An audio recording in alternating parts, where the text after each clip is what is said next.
Hello friends, स्वागत है देवा स्टडी 2.0 में। मैं देवेंद्र। आज हमारा टॉपिक है निर्वाचन आयोग। निर्वाचन आयोग के टॉप 30 क्वेश्चनों की इस क्लास में चर्चा करेंगे। आप किसी भी गवर्नमेंट एग्जाम की तैयारी कर रहे हो तो आपके लिए क्लास इंपॉर्टेंट रहेगी, क्योंकि यहाँ से 2 या 3 क्वेश्चन हर एग्जाम में पूछे जाते हैं। तो क्लास को एंड तक देखते रहना है और लास्ट में मैंने आपसे क्वेश्चन पूछा, उसका आंसर आपको कमेंट में देना है। और अगर आपको अलग अलग टॉपिक वाइज क्लासें चाहिए तो आप चैनल पे इसकी प्लेलिस्ट में जाकर ले सकते हैं। India geography, India history, biology, chemistry, संविधान की क्लासें भी मिल जाएगी। आप अलग अलग टॉपिक वाइज क्लासें वहाँ पर जाकर ले सकते हैं। तो साथियों, अगर तैयारी को मजबूत करना है तो वो सारी क्लासें आपको ले लेना है, ठीक है। तो स्टार्ट करते हैं। और लास्ट में मैंने जो क्वेश्चन पूछा है हमेशा की तरह, उसका आंसर आपको कमेंट में देना है। तो पहला क्वेश्चन है, भारतीय संविधान के किस अनुच्छेद में निर्वाचन आयोग के लिए प्रावधान है? तो निर्वाचन आयोग के लिए प्रावधान वो भारतीय संविधान के किस अनुच्छेद में? वेरी इंपॉर्टेंट क्वेश्चन है। तो राइट हो जाएगा साथियों, अनुच्छेद 324 में है। साथ में आप भी कमेंट में आंसर दे सकते हैं। अगला क्वेश्चन है, भारत में निर्वाचन सूची तैयार करने की जिम्मेदारी किसकी है? निर्वाचन सूची है वो तैयार करने की जिम्मेदारी किसकी है?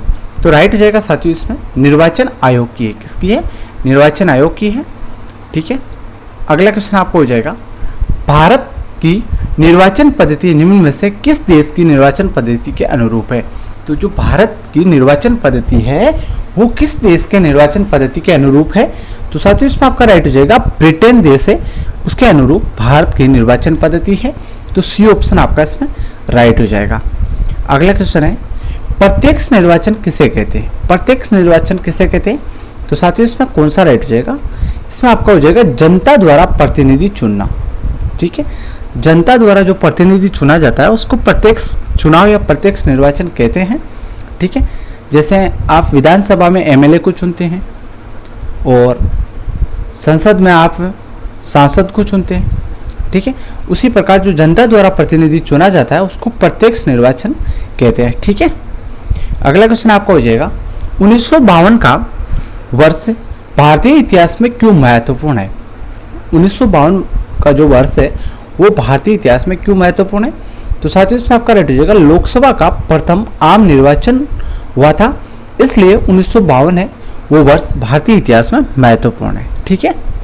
अगला क्वेश्चन आपको हो जाएगा, तारकुंडे समिति तथा गोस्वामी समिति का संबंध किससे है?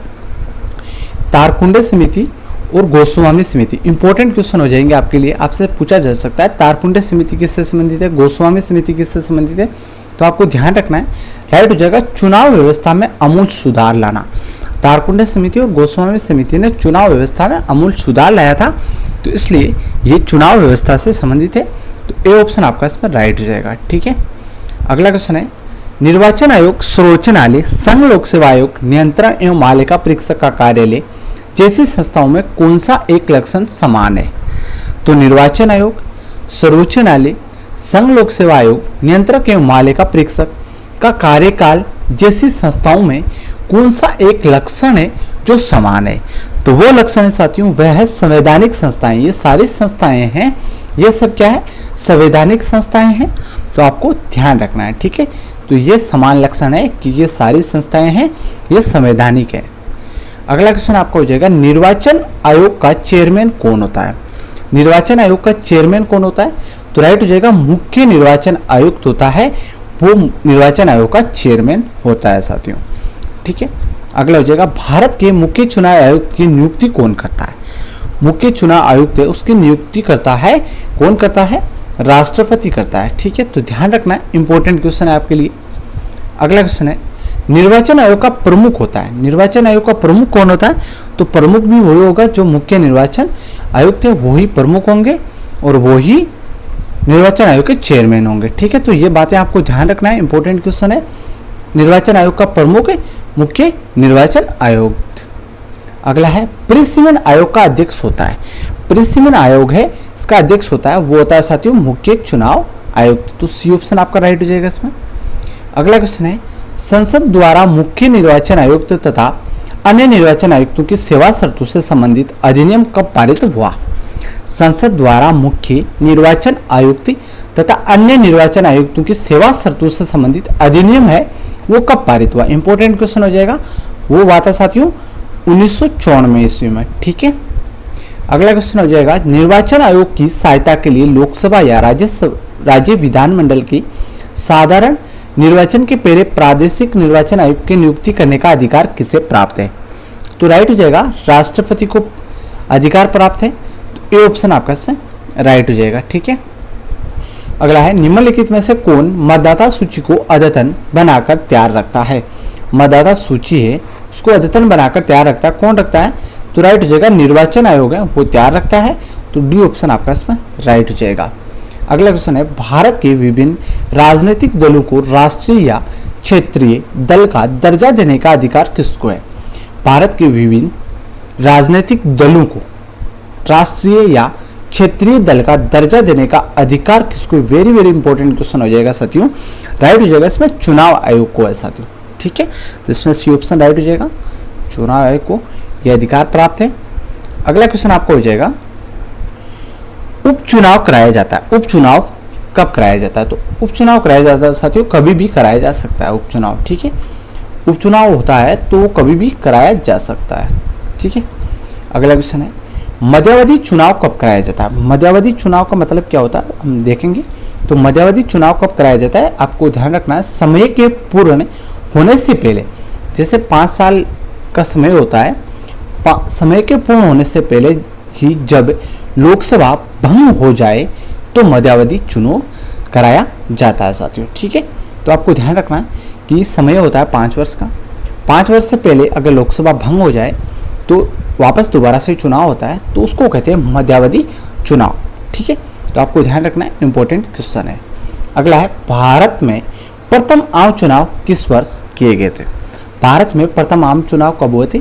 तो ध्यान रखना है साथियों, 1951-52 में भारत में प्रथम आम चुनाव हुए थे। तो डी ऑप्शन राइट हो जाएगा आपका इसमें। अगला क्वेश्चन है, भारतीय निर्वाचन आयोग ने वर्ष 2010 में अपनी कौन सी जयंती मनाई? तो निर्वाचन आयोग ने 2010 में कौन सी जयंती मनाई? तो राइट हो जाएगा साथियों, स्वर्ण जयंती मनाई थी। ठीक है, बी ऑप्शन राइट हो जाएगा। वेरी वेरी इंपॉर्टेंट क्वेश्चन है आपके लिए। अगला क्वेश्चन है, भारत में पहली बार महिलाओं को मताधिकार कब प्राप्त हुआ? महिलाओं को पहले मत देने का अधिकार नहीं था, लेकिन कब मताधिकार प्राप्त हुआ? तो राइट हो जाएगा साथियों 1926 ईस्वी में। 1926 से पहले भारत में महिलाओं को मत देने का अधिकार नहीं था, लेकिन 1926 के बाद में मत देने का अधिकार प्राप्त हो गया। तो बी ऑप्शन आपका इसमें राइट हो जाएगा। ठीक है, अगला क्वेश्चन है, पार्लियामेंट द्वारा दिसंबर 1989 में निर्मित कानून के अनुसार एक नागरिक के वयस्क होने की कानूनी आयु है? 1989 में निर्मित कानून के अनुसार, तो राइट हो जाएगा साथियों 18 वर्ष। ठीक है, पहले 21 वर्ष थी इससे पहले, लेकिन 1989 में निर्मित कानून हुआ था, उसके अनुसार नागरिक को वयस्क होने की कानूनी आयु है वो कर दी गई थी 18 वर्ष। तो डी ऑप्शन राइट हो जाएगा इसमें। भारत में मतदान की आयु सीमा 21 वर्ष से घटाकर 18 वर्ष कब किया गया था?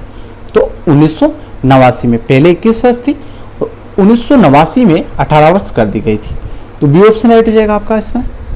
अगला क्वेश्चन है, भारत का प्रथम मुख्य चुनाव आयुक्त कौन है? तो भारत का प्रथम मुख्य चुनाव आयुक्त कौन था? तो राइट हो जाएगा साथियों सुकुमार सेन। भारत का प्रथम मुख्य चुनाव आयुक्त है वो है सुकुमार सेन। ठीक है, अगला क्वेश्चन है, चुनाव के समय किसी चुनाव क्षेत्र में चुनाव प्रचार कब बंद करना होता है? मान लो कि कहीं पर चुनाव है तो चुनाव प्रचार करते हैं, वो कब बंद करना होता है? कितने समय पहले, चुनाव से पहले करना होता है? तो राइट हो जाएगा साथियों मतदान समाप्त होने से 48 घंटे पहले। ठीक है, मतदान समाप्त होते हैं शाम को 5 बजे। ठीक है, तो जैसे सुबह 7 या 8 बजे से मतदान चालू होते हैं, शाम को 5 बजे तक चलते हैं। तो 5 बजे, शाम को 5 बजे से पहले 48 घंटे तक प्रचार नहीं किया जा सकता। ठीक है, तो क्या लिखा है यहाँ पर, चुनाव प्रचार कब बंद करना चाहिए? मतदान समाप्त होने से 48 घंटे पहले चुनाव प्रचार बंद करना होता है साथियों। ठीक है, अगला क्वेश्चन है, किसी निर्वाचन के दौरान किसी राजनीतिक दल के उम्मीदवार की मृत्यु हो जाती है, निर्वाचन के दौरान किसी राजनीतिक दल के उम्मीदवार की मृत्यु हो जाए की स्थिति में कितने दिनों के अंदर दूसरा प्रत्याशी खड़ा करना पड़ता है? तो साथियों ध्यान रखना, आपको 7 दिनों के अंदर दूसरा प्रत्याशी खड़ा करना पड़ता है। ठीक है, मुख्य निर्वाचन आयुक्त की पदावधि होती है, मुख्य निर्वाचन आयुक्त की पदावधि होती है ध्यान रखना है 6 वर्ष या 65 वर्ष की आयु भी पहले पूर्ण हो, या तो 6 वर्ष पहले हो जाए, या 6 वर्ष में अगर मान लो 4 वर्ष में वो 65 वर्ष की हो जाती है, मुख्य निर्वाचन आयुक्त मान लो हो और वो 4 वर्ष में ही 65 वर्ष की आयु पूर्ण कर ले तो उसमें उनकी पदावधि समाप्त हो जाती है। ठीक है, तो ध्यान रखना है 6 वर्ष या 65 वर्ष की आयु से पहले जो भी पूर्ण हो। ठीक है, तो ध्यान रखना, वेरी वेरी इंपॉर्टेंट क्वेश्चन है। अगला क्वेश्चन आपको और समझना है, अन्य निर्वाचन आयुक्त, एक तो होता है प्रमुख निर्वाचन आयुक्त, मुख्य निर्वाचन आयुक्त, और दूसरा अन्य निर्वाचन। जो अन्य निर्वाचन आयुक्त की पदावधि होती है तो इसमें आपको ध्यान रखना साथियों 6 वर्ष या 62 वर्ष है, और मुख्य चुनाव आयुक्त की 65 वर्ष है। तो दोनों आपको ध्यान रखना है, 6 वर्ष या 65 वर्ष, 6 वर्ष या 62 वर्ष, जो भी पहले हो वो पदावधि होती है। तो ध्यान रखना आपको। अगला क्वेश्चन आपका हो जाएगा साथियों, अन्य निर्वाचन आयुक्त अपना त्यागपत्र देते हैं। अन्य निर्वाचन आयोग के वो अपना त्यागपत्र किसको देते हैं? वो देते हैं साथियों राष्ट्रपति को। ये ऑप्शन राइट हो जाएगा आपका इसमें। अगला क्वेश्चन है, निम्न में से किसका संबंध चुनाव आयोग से नहीं है? चुनाव आयोग से संबंध नहीं है वो है साथियों चुनाव की वैधता का निपटारा करना। तो किसका संबंध चुनाव आयोग से नहीं है पूछा है साथियों। तो 3 तो चुनाव आयोग से संबंधित है, वो आपको याद करना है। चुनाव की अधिसूचना जारी करना, ये चुनाव आयोग से संबंधित है। चुनाव चिन्ह का बंटवारा करना, ये भी चुनाव आयोग से संबंधित है। चुनाव शांतिपूर्ण ढंग से संपन्न कराना, ये भी चुनाव आयोग से संबंधित है। जो चुनाव की वैधता का निपटारा करना, तो इसमें आपका सी ऑप्शन है, ये इसमें नहीं, चुनाव आयोग से संबंधित नहीं है, तो सी ऑप्शन राइट हो जाएगा। अगला क्वेश्चन है, मुख्य निर्वाचन आयुक्त की नियुक्ति तथा उसको पदच्युत करने का अधिकार निम्नलिखित में से किसको है? तो राइट हो जाएगा साथियों राष्ट्रपति को है। मुख्य निर्वाचन आयुक्त की नियुक्ति कौन करता है? राष्ट्रपति करता है। और उसको पदच्युत मतलब पद से हटाने का अधिकार भी किसको है? राष्ट्रपति को है। तो सी ऑप्शन आपका इसमें राइट हो जाएगा। वेरी वेरी इंपॉर्टेंट क्वेश्चन है। अगला है, निर्वाचन आयुक्त की सेवा शर्तें तथा कार्यकाल निश्चित करता है। निर्वाचन आयुक्त की सेवा शर्तें तथा कार्यकाल निश्चित करता है, कौन करता है? तो वो करता है साथियों संविधान। ठीक है, ये ऑप्शन राइट हो जाएगा आपका इसमें। अगला क्वेश्चन है, ईवीएम का प्रयोग भारतीय चुनाव में कब से प्रारंभ हुआ? ईवीएम का प्रयोग भारतीय चुनाव में कब से प्रारंभ हुआ? वेरी वेरी इंपॉर्टेंट क्वेश्चन है। 1998 से ईवीएम का प्रयोग भारतीय चुनाव में प्रारंभ हुआ था। तो सी ऑप्शन राइट हो जाएगा इसमें आपका। ठीक है, और ये आपका लास्ट क्वेश्चन है, इसका आंसर आपको कमेंट में देना है। वेरी वेरी इंपॉर्टेंट क्वेश्चन है, कौन इसका आंसर देता है यह भी हम देखेंगे। और लगभग आपके 32 क्वेश्चन थे, 32 क्वेश्चन में से आपके कितने क्वेश्चन राइट हो रहे हैं ये भी आपको कमेंट में लिखना है साथियों। और क्लास कैसी लगी? और भी बहुत सारी क्लासें आपको चैनल पे इसकी प्लेलिस्ट में मिल जाएगी, वहाँ पर जाकर आप देख सकते हैं। और टेलीग्राम चैनल का भी लिंक दिया हुआ है डिस्क्रिप्शन में, टेलीग्राम चैनल भी अगर आप ज्वाइन करना चाहते हैं ज्वाइन कर सकते हैं। ठीक है, तो आपको जरूर कर लेना है। और इस क्वेश्चन का आंसर आपको कमेंट में देना है। क्वेश्चन है, निर्वाचन आयोग का प्रमुख होता है राष्ट्रपति, उपराष्ट्रपति, प्रधानमंत्री, मुख्य निर्वाचन आयुक्त। जो भी आपको सही लगे आपको लिख देना है कि लास्ट क्वेश्चन का आंसर आपका ये है, ABCD जो भी आपको सही लगे। ठीक है, और सारी क्लासें आपको मिल जाएगी, वो भी आपको देख लेना है। तो साथियों वीडियो को लाइक और चैनल को सब्सक्राइब जरूर कर देना, जिससे आपको लेटेस्ट वीडियो मिलता रहेगा। ओके, धन्यवाद।